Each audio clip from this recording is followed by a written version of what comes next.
Hello दोस्तों, कैसे हैं आप लोग। आशा करता हूँ आप लोग बहुत अच्छे होंगे। आप सभी दोस्तों का स्वागत है आपका अपना यूट्यूब चैनल यूनिक एकेडमी पे। तो आइए दोस्त, आज मैं बात करने वाला हूँ कुछ राज्यों के बारे में। उसका विशेषता जानेंगे जो ईवीएस में बार बार पूछता है। ठीक है दोस्त, ये ईवीएस से रिलेटेड है, बहुत इंपॉर्टेंट पॉइंट है जो मैं बार बार आपको दोहराते आया हूँ। ये कूट में सबसे ज़्यादा पूछता है, ठीक है, जिसमें आज हम लोग बात करेंगे दोस्त। पहला पॉइंट है राजस्थान के बारे में। राजस्थान का घर कैसा होता है, वहाँ का पहनावा कैसा होता है, इसके बारे में बात करेंगे। फिर अगला नेक्स्ट पॉइंट आ जाएगा आंध्र प्रदेश का। फिर उसके बाद आ जाएगा तेलंगाना का। उसके बाद आ जाएगा उत्तर प्रदेश। उसके बाद आ जाएगा उत्तराखंड। ठीक है दोस्त, उसके बाद मनाली आ जाएगा, फिर श्रीनगर। इस तरह से हम आज के पॉइंट में ये सब बात करने वाले हैं। आप अगर नए हैं तो कृपया सब्सक्राइब कर लें, शेयर एंड लाइक दबा के कीजिए ताकि दूसरों का भी भला हो सके। ठीक है दोस्त, एक एक कंटेंट लेकर आए हूँ, बहुत ही बेहतरीन कंटेंट है। आप कहीं भी संदेह में मत रहिए कि हमको समझ में नहीं आ रहा है, ये नहीं आ रहा है, वो नहीं आ रहा है। आपको हर चीज़ समझ में आएगा। आप देखते रहिए वीडियो, बहुत इंपॉर्टेंट वीडियो चल रहा है और आपके लिए बहुत फ़ायदे की चीज़ है। जो दोस्त बिल्कुल कभी नहीं पढ़े हैं उनके लिए तो रामबाण का काम करेगा, क्योंकि एक एक कंटेंट एक एक पॉइंट मैं रख दिया हूँ। चलिए अब मैं बात करता हूँ आप लोगों से पॉइंट की। राजस्थान के बारे में बात करते हैं। राजस्थान में मिट्टी के घर बनाए जाते हैं। घरों की दीवारें बहुत मोटी होती है और इन्हें लीप पोत कर सुंदर बनाया जाता है। और देखिए उनकी छत कंटीली झाड़ियों से बनाते हैं। ठीक है, देखिए यहाँ के घर जो होते हैं मिट्टी के घर बनाए जाते हैं और उनके चारों तरफ का दीवार जो होती है बहुत मोटी होती है, जिसको लीप पोत के क्या कहते हैं सुंदर बनाया जाता है। उनकी छत कंटीली होती है। देखिए यहाँ के घर इसलिए मिट्टी से बनाए जाते हैं दोस्त, क्योंकि क्या है ना, यहाँ गर्मी बहुत पड़ता है। अब मिट्टी जो है ना गर्मी को एब्जॉर्ब करता है, इसलिए यहाँ के लोग मिट्टी के घर बनाते हैं। नेक्स्ट पॉइंट, राजस्थान में टैंक को टंका भी कहते हैं। टैंक जो पानी इकट्ठा करते हैं उस टैंक को क्या कहते हैं, टंका भी कहते हैं। ठीक है दोस्त, नेक्स्ट पॉइंट, अपने आंगन में ज़मीन में गड्ढा खोदकर टैंक का निर्माण करते हैं और अपनी छतों का ढाल बनाते हैं, जिससे कि बारिश का सारा पानी इस टैंकों में जा गिरे और बाद में इसे छान कर उपयोग में लाते हैं। राजस्थान में देखिए पानी का बहुत दिक्कत है दोस्त, इसलिए वहाँ के छत बारिश के मौसम में छत पे जो पानी, छत से जो पानी गिरता है उसको आंगन में एक गड्ढा खोद के टैंक बनाया जाता है और उस गड्ढे में पानी को एकत्रित किया जाता है। फिर जब पानी का उपयोग करना होता है तो उसमें से लेकर उपयोग करते हैं। ठीक है दोस्त, चलिए नेक्स्ट पॉइंट, यहाँ बारिश बहुत कम होती है, ये बात सही है। टेकला गांव 1600 मीटर ऊंचा है, जो राजस्थान के झालर पतन या झलवाड़ में है। ठीक है, टेकला गांव याद रखिएगा 1600 मीटर ऊंचा है और है कहाँ, राजस्थान में। नेक्स्ट पॉइंट की मैं बात करता हूँ दोस्त, बहुत ही इंपॉर्टेंट पॉइंट है। आप टेंशन ना लीजिए दोस्त, मैं कहता हूँ टेंशन नहीं लेने को। सीटेट के लिए आप टेंशन नहीं लीजिए, जब हम आ गए हैं तो अब आपको टेंशन लेने की ज़रूरत नहीं है। आप देखते रहिए खाली। राजस्थान के जोधपुर में खेजरली गांव के लोग पेड़ों को काटने से बचाने के लिए, देखिए 300 साल पहले पेड़ों से चिपक कर खड़े हो गए थे। कौन से पेड़ को बचाने के लिए, खेजड़ी वृक्ष को बचाने के लिए। ठीक है दोस्त, खेजरली गांव के लोग 300 साल पहले पेड़ से चिपक गए थे ताकि इस पेड़ को न काटा जाए। आज 300 साल के बाद भी यहाँ के लोग जो बिश्नोई कहलाते हैं, पेड़ों और जानवरों के प्रति संवेदनशील हैं और इनकी रक्षा करते हैं। सही बात है, पेड़ और जानवर दोनों के लिए संवेदनशील है, मतलब उसको न मारा जाता है न काटा जाता है वहाँ पे। ठीक है, वहाँ के लोग हमेशा रक्षक करते हैं पेड़ और जानवर को, होना भी चाहिए। नेक्स्ट पॉइंट की मैं बात करता हूँ दोस्त, तो आइए, कहते हैं यहाँ शिकार करना और पेड़ों को काटना वर्जित है, बिल्कुल राजस्थान में, और वैसे भी वर्जित होना चाहिए। रेगिस्तान में होते हुए भी ये गांव हरा भरा है। सही बात है, यहाँ रेगिस्तान है फिर भी ये गांव हरा भरा है। कहते यहाँ जानवर बिना किसी डर के इधर उधर घूमते हैं, डर ही नहीं। खेजरली गांव में खेजरी पेड़ पाए जाते हैं। यह पेड़ रेगिस्तान इलाके में खूब पाया जाता है। समझ गए, खेजरली पेड़ राजस्थान के खेजरली गांव में। इसे ज़्यादा पानी की जरूरत नहीं होती है। इसकी छाल दवा बनाने के काम आती है।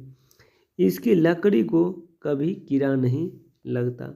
इसी पत्तियां से सब्जी बनती है और पत्तियों को वहाँ रहने वाले जानवर खाते हैं। ठीक है, सब्जी भी बनाया जाता है और वहाँ के जानवर को भी खाने के रूप में प्रयोग किया जाता है। ठीक है, मतलब खाने के लिए दिया जाता है उसके चारा के रूप में। नेक्स्ट पॉइंट में बात करता हूँ दोस्त, आंध्र प्रदेश। राजस्थान देख लिया, आंध्र प्रदेश की बारी कहता है नल्ला मड्डा आंध्र प्रदेश में। याद रखिएगा, ये पूछता है नल्ला मड्डा कहाँ है आंध्र प्रदेश में।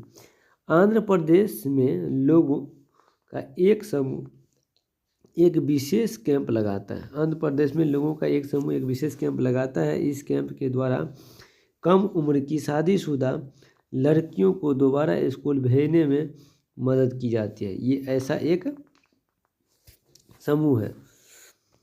उसके बाद कहता है आंध्र प्रदेश की भाषा तेलुगु है। अत्रेपुरम गांव आंध्र प्रदेश में आम हेतु मशहूर है। आपसे पूछेगा अत्रेपुर गांव कहाँ है आंध्र प्रदेश में, क्या चीज़ के लिए मशहूर है? आम के लिए मशहूर है। ठीक है, नेक्स्ट पॉइंट में बात करता हूँ दोस्त, तेलंगाना। ध्यान सुनिएगा, पोचमपल्ली जिला तेलंगाना में है। इस जिले के अधिक लोग बुनकर हैं। बुनकर मतलब बुनने वाला काम करते हैं, अतः इस बुनाई को पोचमपल्ली व कलमकारी के नाम से जाना जाता है। ठीक है, मुक्तापुर गांव तेलंगाना के पोचमपल्ली जिले में है। याद रखिएगा, मुक्तापुर गांव कहाँ है? तेलंगाना के पोचमपुर जिले में। उत्तर प्रदेश में बात करें दोस्त, अगर आप नए हैं तो कृपया लाइक सब्सक्राइब एंड शेयर दबा के कीजिए। हर एक पॉइंट मैंने लाया है आप लोगों के लिए। मैं दिन रात मेहनत कर रहा हूँ, कृपया आप सपोर्ट कीजिए, जितना ज़्यादा हो सके आप शेयर कीजिए। दोस्त आज आपके लिए हम खड़े हैं तो कल आप भी मेरे लिए खड़े रहेंगे, ये मुझे आशा है। तो कम से कम एक आपसे रिक्वेस्ट है कि शेयर और लाइक दबा कीजिए। नेक्स्ट पॉइंट, उत्तर प्रदेश की बारी आती है। अब तो उत्तर प्रदेश का कन्नौज जिला इत्र के लिए मशहूर है। ठीक है, यहाँ के फूलों से इत्र, गुलाब जल, केवड़ा तैयार किया जाता है। आपसे पूछेगा इत्र के लिए कौन सा सर? कन्नौज जिला कहाँ पे है? उत्तर प्रदेश में। ठीक है, फूलों के इत्र बनाए जाते हैं। सॉरी, उत्तर प्रदेश में कचनार के फूलों की सब्जी बहुत बनाई जाती है। कथक उत्तर प्रदेश का नृत्य है। कथक आपसे पूछेगा कथक कहाँ का नृत्य है? उत्तर प्रदेश का। दूसरी बात है, कचनार के फूलों का सब्जी कहाँ बनाया जाता है? उत्तर प्रदेश। कन्नौज जिला कहाँ है? उत्तर प्रदेश में। यह किस चीज़ के लिए मशहूर है? इत्र के लिए मशहूर है। ठीक है दोस्त, याद रखिएगा। नेक्स्ट पॉइंट में बात करता हूँ, उत्तराखंड। कहता है उत्तराखंड में पहाड़ों के बीच में चमोली एक ऐसी जगह है जहाँ फूल ही फूल होते हैं। सही बात है, चमोली फूल के लिए प्रसिद्ध है। फूलों की घाटी किसको कहा जाता है? चमोली को। यह कहाँ है? उत्तराखंड में है। यह फूलों की घाटी कहलाती है। सही बात है। कहीं देखिए, कहता है कहीं झाड़ियों में लगे लाल फूल नजर आते हैं तो कहीं पत्थरों के बीच सफ़ेद फूल झांकते हुए मिलते हैं। पीले पीले फूलों के लंबे चौड़े कालीन जैसे मैदान भी है और कहीं कहीं अचानक घास के बीच छोटे छोटे तारों जैसे नील फूल दिखाई देते हैं। इस घाटी में इतने सारे फूल साल में कुछ ही हफ्तों के लिए खिलते हैं। सोचिए, मतलब रंग बिरंगे फूल वहाँ खिलते हैं, इसीलिए कहा गया है उत्तराखंड के चमोलियों को फूलों की घाटी। ठीक है, लेकिन ये कुछ ही दिनों के लिए, कुछ ही हफ्तों के लिए ये खिलते हैं। सॉरी, नेक्स्ट पॉइंट की मैं बात करता हूँ दोस्त, मनाली, ध्यान से रख दीजिएगा, बहुत इंपॉर्टेंट पॉइंट है। मनाली में बारिश भी होती है और वर्षा भी पड़ती है, याद रखिएगा, बारिश भी होती है और वर्षा भी पड़ती है।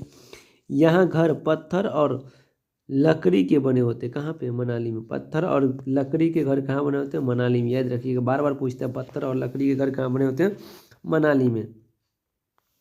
जिनकी छतें ढालू होती है, ढालू होते हैं मतलब ढलान टाइप का होता है ताकि बर्फ उस पर जमे ना। कुल्लू मनाली को प्राकृतिक गीजर भी कहा जाता है। सही बात है, वहाँ पे जो है मनाली को क्या कहा जाता है? कुल्लू मनाली को प्राकृतिक गीजर, मतलब वहाँ गर्मी ही गर्म पानी आता है। सॉरी, अगला पॉइंट की मैं बात करता हूँ तो श्रीनगर बहुत इंपॉर्टेंट है। VVI। श्रीनगर में कुछ घर पहाड़ों में, कुछ पानी में, कुछ ऊंचे पर्वतों पर और कुछ पत्थरों में होते हैं। ठीक है, मतलब हर जगह इसका दिखाई देगा, पहाड़ में, पत्थर में, क्या कहते हैं, पानी में। ठीक है, और इन पर लकड़ी के सुंदर डिजाइन बने होते हैं। ठीक है, कहाँ? श्रीनगर में। हाउस बोट यह 80 फीट तक लंबी हो सकती है और 8 से 9 फीट तक चौड़ी। आपसे पूछेगा हाउस बोट की लंबाई कितनी है? 80 फीट। चौड़ाई कितनी? 8 से 9 फीट। ठीक है दोस्त। उसके बाद करें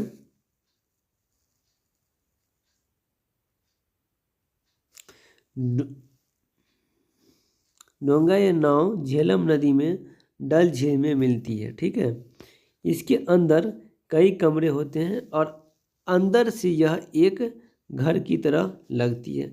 इन पर लकड़ियों, देखिए, इन पर लकड़ियों के सुंदर डिजाइन बन जाते हैं जो इस के अंदर छतें पर डिजाइन होता है उसे खत्म बंद कहते हैं। कश्मीर के गांव में घर पत्थर से बनते हैं और ढलान वाली छतें होती हैं। कुछ पुराने घरों में विशेष प्रकार की खिड़कियां होती है जो दीवारों पर निकली होती है। इन्हें डब कहा जाता है। सही बात है, बहुत सारे ऐसे घर हैं होते हैं वहाँ पर, अधिकतर घर जहाँ दीवारें खिड़की के बाहर निकली रहती है उसको हम डब कहते हैं। इनमें सुंदर डिजाइन बना होता है। ठीक है दोस्त, सुंदर डिजाइन का बनाया होता है, बहुत बेहतरीन लगता है। नेक्स्ट पॉइंट की बात करता है। यहाँ के पुराने घरों की खासियत पत्थर, ईंट और लकड़ी को मिलाकर बनाना है। घरों के दरवाजे, खिड़कियों पर डिजाइनदार मेहराब बने होते हैं। शिकारा, याद रखिएगा, शिकारा नाव पर्यटकों को आकर्षित करती है। शिकारा नाव है ना, पर्यटक घूमने के लिए ही यह बनाया जाता है, इसलिए इतना अच्छा डिजाइन दोस्त बनाया जाता है तो लगता है कि यह एक बहुत 5 स्टार होटल से ही बढ़ के है, इतना उसमें फैसिलिटी दिया जाता है, इतना सुंदर लगता है। ठीक है, कश्मीर में सरसों के तेल में मछली को पकाकर खाते हैं। गोवा में नारियल के तेल में पकाकर खाते हैं, याद रखिएगा। ठीक है, कश्मीर में सरसों के तेल में मछली को और गोवा में नारियल के तेल। कहता है कहवा कश्मीर की एक खास किस्म की चाय है। आपसे पूछेगा कहवा कहाँ की चाय है? कश्मीर की एक खास किस्म की चाय है। उर्दू, डोगरी कश्मीर की भाषा है।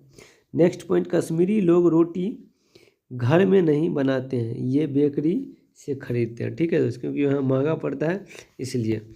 आप लोग बताइए कि ये सेशन कैसा लगा, आप लोगों को अच्छा लगा हो तो लाइक, सब्सक्राइब एंड शेयर जरूर कीजिए दोस्त। Thank you.